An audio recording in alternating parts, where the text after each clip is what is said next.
ప్రధానమైనటువంటి సమస్య ఏంటంటే చాలామందికి తలనొప్పి అనేది ప్రధానంగా చూస్తుంటాం. తలనొప్పికి చాలామందికి ఏదో ఒక టైంలో ఎవరో ఒకరు ఎక్స్పీరియన్స్ చేస్తూనే ఉంటారు లైఫ్ టైంలో. అంటే చాలా కామన్గా వస్తుంటుంది. అది స్ట్రెస్ నుంచి వస్తుంటుంది. తర్వాత దానికి చాలా రకాల కారణాలు ఉంటాయి. కానీ 70% మందిలో మనం ప్రధానంగా టెన్షన్ టైప్ హెడేక్ అనేది చాలా కామన్. అంటే స్ట్రెస్ వల్ల. సో స్ట్రెస్ అనేది డే టు డే యాక్టివిటీస్లో కామన్గా వస్తుంటుంది కాబట్టి దానివల్ల హెడేక్ వస్తుంటుంది. సో ఆ హెడేక్ చాలా సివియర్గా ఉంటుంది. అంటే ఈ కణితుల రెండు సైడ్ల కణితుల వస్తుంటుంది. చాలా అంటే సివియర్ వస్తుంటుంది. దానివల్ల పేషెంట్స్ డైలీ యాక్టివిటీస్ అన్నీ కూడా ఇబ్బంది అవుతుంటుంది. స్ట్రెస్ నుంచి బాగా పెరుగుతూ ఉంటుంది. స్ట్రెస్ తగ్గుతుంటే ఆ హెడేక్ తీవ్రత కూడా తగ్గుతుంటుంది. సో దాన్ని మనకు మెయిన్గా పెయిన్ కిల్లర్స్ వాడితే సరిపోతుంది. సో కొంతకాలం పెయిన్ కిల్లర్స్ వాడేసి ఆ తర్వాత పెయిన్ కిల్లర్స్ తగ్గించుకొని ఆ స్ట్రెస్ అనేది పెరగకుండా దానికి మెడిటేషన్ కానివ్వండి, తర్వాత యోగా కానివ్వండి అలా చేస్తే మనం స్ట్రెస్ అనేది తగ్గించుకోవచ్చు.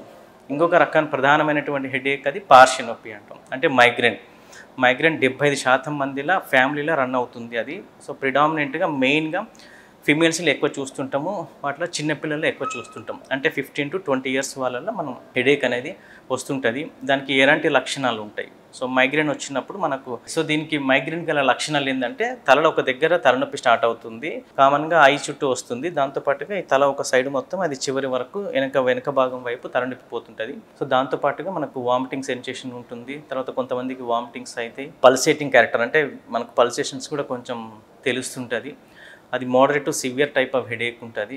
మైగ్రేన్ వల్ల చాలా మందిలో సెన్సిటివ్ అంటే వాళ్ళకు లైట్ చూసినప్పుడు హెడేక్ ఎక్కువ అవుతుంటుంది, సౌండ్కు హెడేక్ ఎక్కువ అవుతుంటుంది, స్మెల్కు హెడేక్ ఎక్కువ అవుతుంటుంది. దాంతోపాటుగా కొన్ని ప్రేరేపకాలు ట్రిగ్గర్స్ అంటాం. అంటే వాళ్ళకు నిద్ర డిస్టర్బెన్స్ అయినప్పుడు కానివ్వండి, స్ట్రెస్ పడ్డప్పుడు కానివ్వండి, మీల్స్ ప్రాపర్గా తీసుకున్నప్పుడు అంటే స్కిప్ చేసినప్పుడు కానివ్వండి, వాతావరణం చేంజ్ అయినప్పుడు కానివ్వండి, తర్వాత జంక్ ఫుడ్ తిన్నప్పుడు కానివ్వండి, తర్వాత నిన్నటిది ఉడకబెట్టి ఈరోజు తిన్నప్పుడు కానివ్వండి, కొంచెంమందికి చాక్లెట్స్ కానివ్వండి, కాఫీ వల్ల కానివ్వండి, వీటి వన్నిట్లో కూడా హెడేక్ అనేది ఎక్కువ అయ్యే ఛాన్సెస్ ఉంటుంది. తర్వాత స్మోకింగ్, ఆల్కహాల్ వీటి వల్ల కూడా హెడేక్ అనేది ఎక్కువ అవుతుంటుంది. ఓకే, దీనికి 2 రకాల ట్రీట్మెంట్ ఉంటుందండి. ఒకటేమో హెడేక్ వచ్చినప్పుడు తగ్గించే మందులు ఉంటాయి.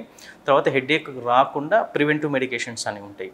అవి న్యూరాలజిస్ట్ దగ్గరికి వెళ్తే దాన్ని బట్టేసి ట్రీట్మెంట్ చేయగలుగుతాడు. దానితో పాటుగా ట్రిగ్గర్స్ను ప్రేరేపకాలను తగ్గించుకోవాలి. అంటే ప్రాపర్గా స్లీప్ మెయింటైన్ చేయాలి, స్మెల్కు సౌండ్కు కొంచెం తగ్గించుకోవడం అవాయిడ్ చేస్తుండాలి, స్ట్రెస్ ఎక్కువ పడకుండా చూసుకోవాలా, ఫుడ్ ప్రాపర్గా తీసుకోవాలా, బ్యాలెన్స్డ్ డైట్ అనేది మెయింటైన్ చేయాలా.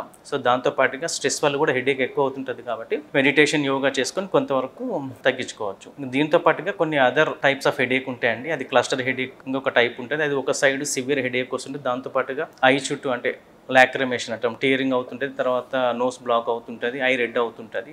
సో దీనికి కొన్ని రకాల మెడికేషన్స్ తగ్గించవచ్చు. దీంతో పాటుగా సెకండరీ టైప్స్ ఆఫ్ హెడేక్ అంటాం. అంటే బ్రెయిన్లో ట్యూమర్స్ వచ్చినప్పుడు కానివ్వండి, క్లాట్స్ వచ్చినప్పుడు కానివ్వండి, తలకు దెబ్బ తగిలినప్పుడు కానివ్వండి, ఈ టైప్ వల్ల కూడా హెడేక్ రావచ్చు.